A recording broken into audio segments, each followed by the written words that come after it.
Leo, this is Tisch Aitken, and this is your monthly report for the month of May. It's a very busy month, so I'm going to try to break it down the best I can.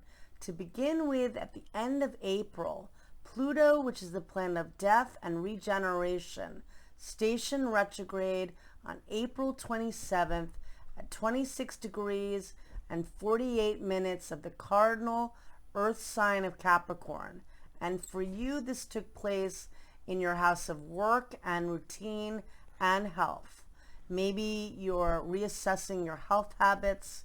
Maybe there were big changes at the workplace. You feel that energy 5 days before and 5 days after. And that can bring big turning points when Pluto stations. And that energy is still noticeable at the beginning of May. At the beginning of the month, there are 3 planets transiting in the fixed Earth sign of Taurus, and they're all up at the top of the chart in your house of career and life goals. Very important to focus on what you want to achieve. You've got Venus, the Sun, and Mercury all transiting in your house of achievement. Big time to accomplish. On May 2nd, Mercury forms a beautiful trine to Pluto, the planet of transformation, and this could bring you excellent professional and financial opportunities. Excellent for all forms of communication, networking, and marketing. On May 3rd, Mercury squares Jupiter early in the day, and that can expand all sorts of activity and communication. Could be a lot going on at once. But later in the day, Mercury is going to enter the sign of Gemini. And it's going to be in Gemini until July 11th. And that's a big deal. It's going to be transiting in your house of friends and groups and networking. And this is a big focus for you. If you have your own business, it's an excellent time for promoting yourself with social media. It's a good time for building community and connecting with others. If you're single, it's an excellent opportunity for meeting new people, meeting new friends, and romantic opportunities. And for everyone, it's a good time for getting involved in community. And that is very much a focus with Mercury in this house for more than 2 months. And I think it's a nice transit.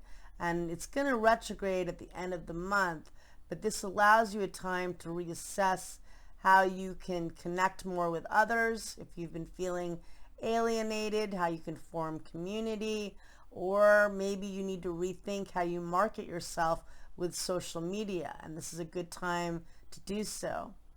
On that date, the Sun squares Saturn in Aquarius, and Saturn's transiting in your house of relationships and partnerships.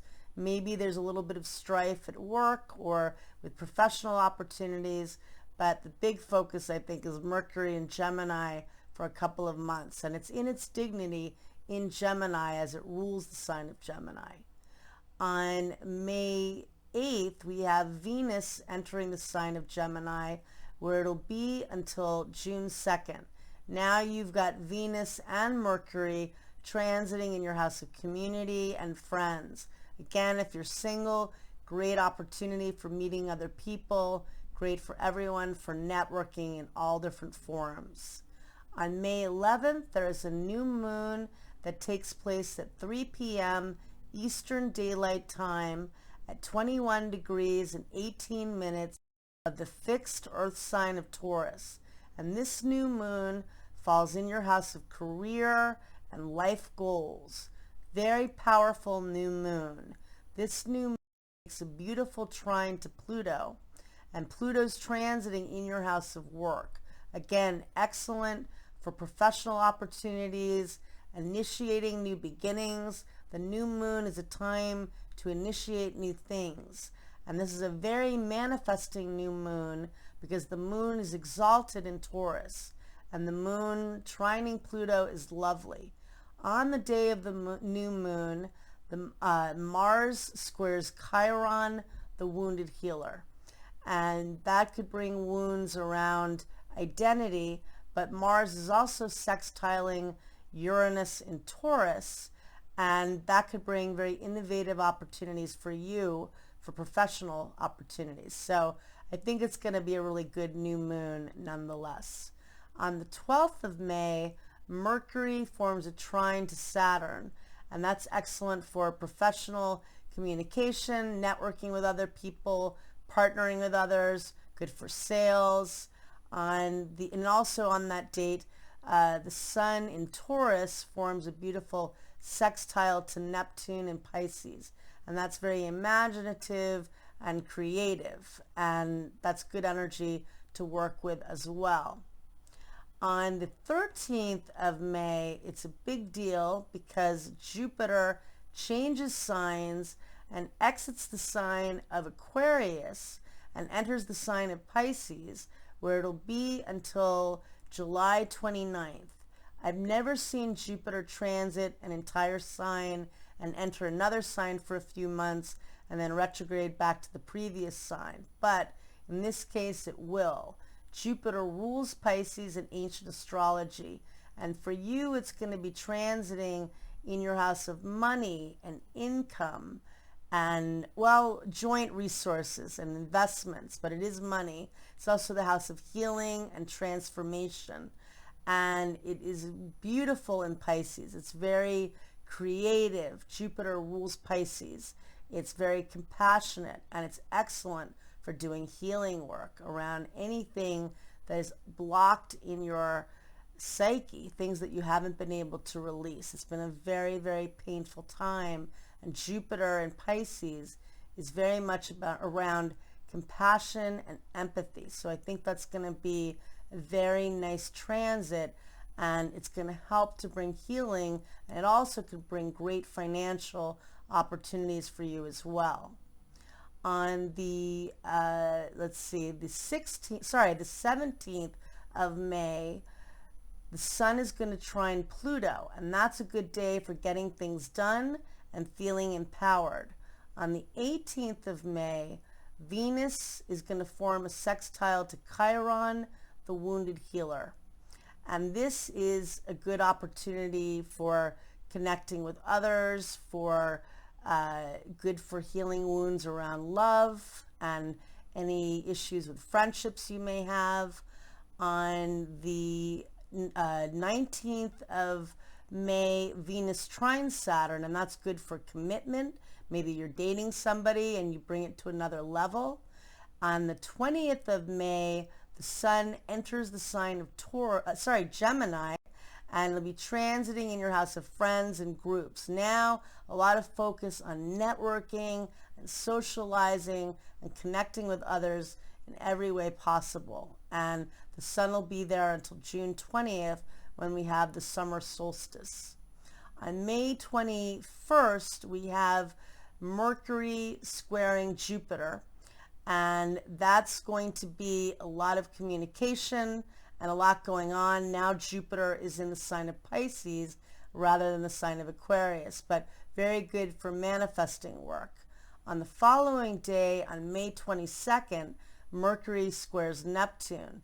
That could bring confusion or deception with friends or miscommunication, but it's also really good for doing manifesting work, because to really be able to manifest, you have to believe that it's possible.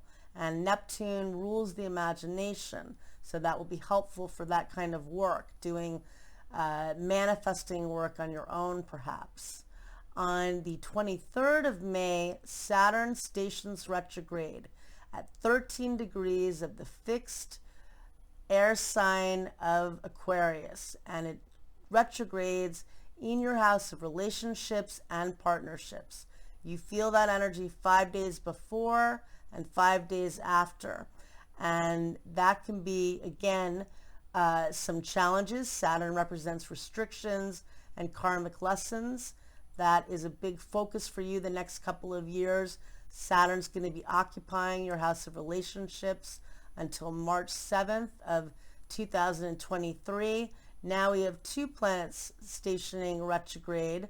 Two planets retrograde, and later we're going to have Mercury. But we're now starting to have more retrograde planets as opposed to a month and a half ago when no planets are retrograde. So we're feeling that strongly. Then we have a lunar eclipse that takes place on May 26th at 7:14 a.m.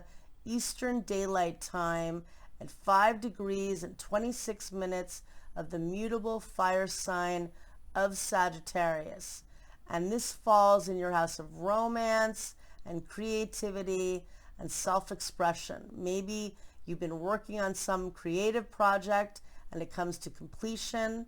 Again, there's been so much focus on relationships. Maybe it takes another level. There could be breakups definitely with this, because eclipses bring major life changes, and they're very unpredictable. You know, it's heightened time of activity, a lot going on. They can be very revealing and uncover information, but you know it's going to be a big time, and it's definitely centered around your creative and romantic life, and a lot around partnerships for you this month and in general with the Saturn and Aquarius story. On May 27th, Venus squares Neptune, and that could bring some confusion.